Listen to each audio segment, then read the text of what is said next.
Good evening for me. It's 5 p.m. I'm in North Platte, Nebraska today. We have a new Secretary of Transportation, Pete Buttigieg. What to say about Pete Buttigieg? He's already talking about a gas tax hike, a fuel tax hike.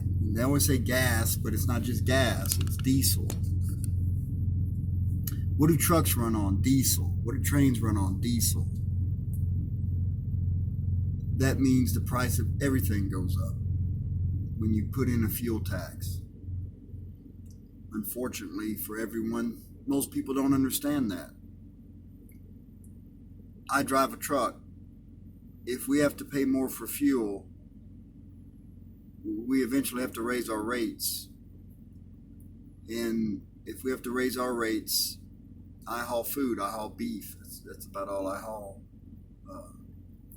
Then they have to raise their prices, and so on and so on. It's like the minimum wage. It's the same principle as the minimum wage.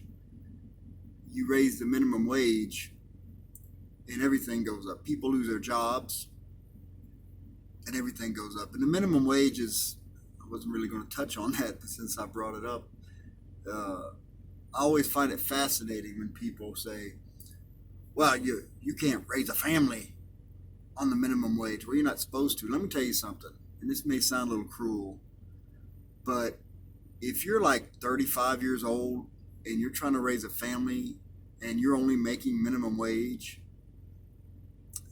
somewhere out there the dream has passed you by. Maybe you should get into a different line of work, or I don't know. I haven't made minimum wage since I was probably, 18, maybe 19. So it's been a long damn while since I made minimum wage. I never understood that argument. Like, there's a bunch of people out there, grown adults with spouses and children, and they're making minimum wage. I get a job at McDonald's tomorrow, and most probably start out higher than minimum wage. Now, if I worked at McDonald's and I was 16, they would probably start me out at minimum wage, and that's fine as well. They should. I have no skills. I have no experience in anything yet, right? So on the minimum wage argument, and they know that's all BS. They know damn well that there's not some 35-year-old dude out there with a wife and 2.5 kids that's making minimum wage.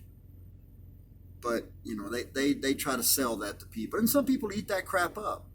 Usually a bunch of stupid white liberals who are wealthy, so they have no idea of minimum wage from a hole in their ass, and they believe that crap. Whatever, fair enough. Anyway, but the fuel tax is really, really detrimental because that's going to affect everyone.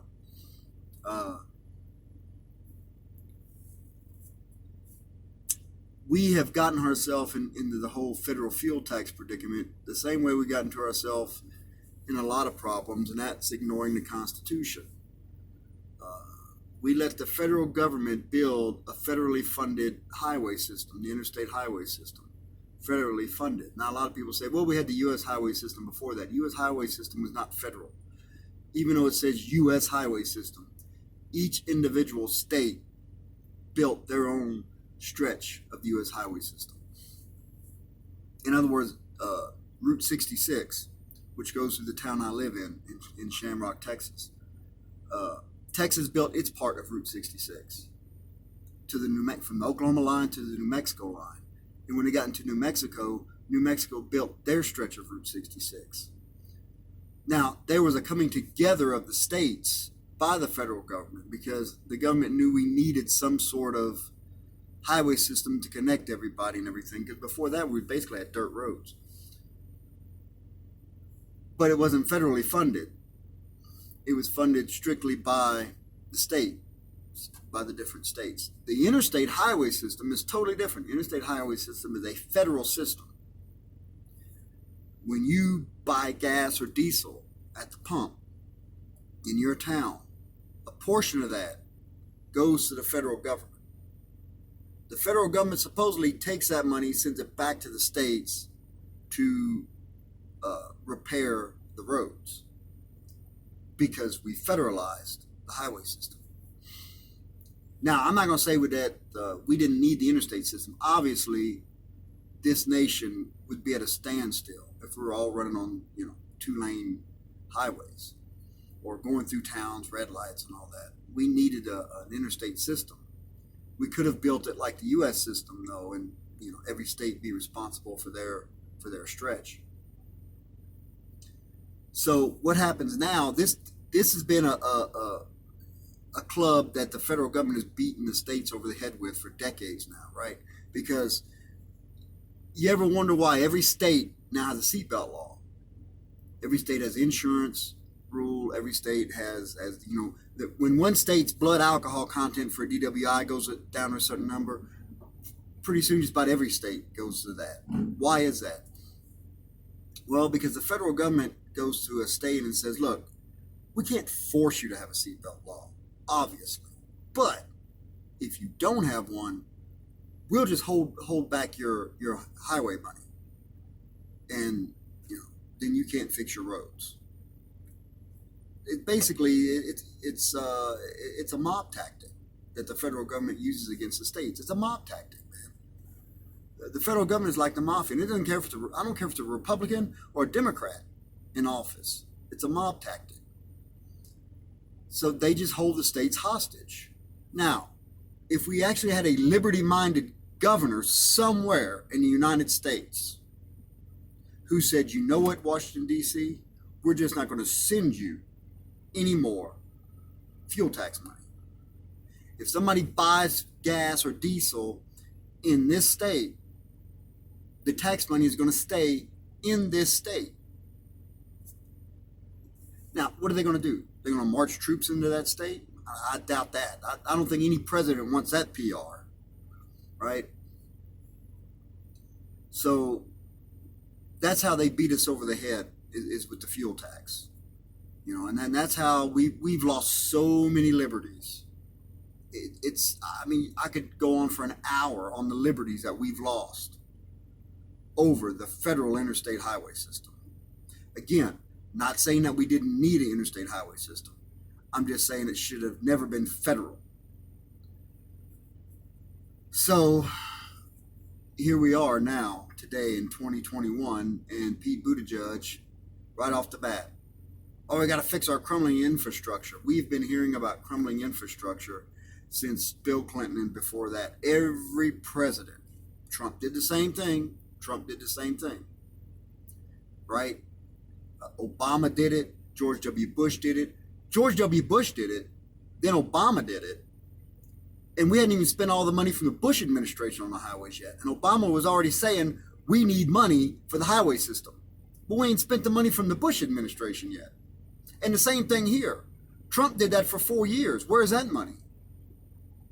Every president, every administration gives us the same crap. This so-called crumbling infrastructure that we have, right? And I'm not saying roads don't need to be fixed. Believe me, I drive 120,000 miles a year. You're not going to tell me about the roads, okay? But it's just a boondoggle, man. It's like these stimulus package. We need a stimulus package. Well, we haven't spent the money from the last stimulus package. So why do we need another stimulus package? That's all it's about, man. We just keep printing money. Now I'm getting the stuff I wasn't going to get into there about us printing money that we don't have, about us living on borrowed time and this and that. But it all ties together, man. It's all the same thing. We don't have the money. Well, let's raise the fuel tax. Why? Crumbling infrastructure. But the last administration supposedly, no, they didn't.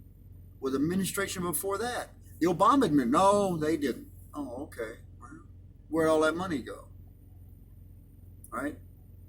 So anyway, that's just my take on that. Pete Buttigieg is just doing what he does. He's a politician. The federal interstate highway system, though, has destroyed so many of our rights. It's unreal. And That's just it's not just my opinion. That is. I mean, that's what's happening. So anyway, that's my thoughts from North Platte, Nebraska. I'll be in Wyoming tomorrow. Well, I'll be in Wyoming and in Colorado, and I'll take a little time off in Colorado for reasons. I might get into that, the whole hours of service for the trucking industry and how it affects you and how it makes the prices of everything go up. That's another little thing that most Americans don't know about. So that's it for now.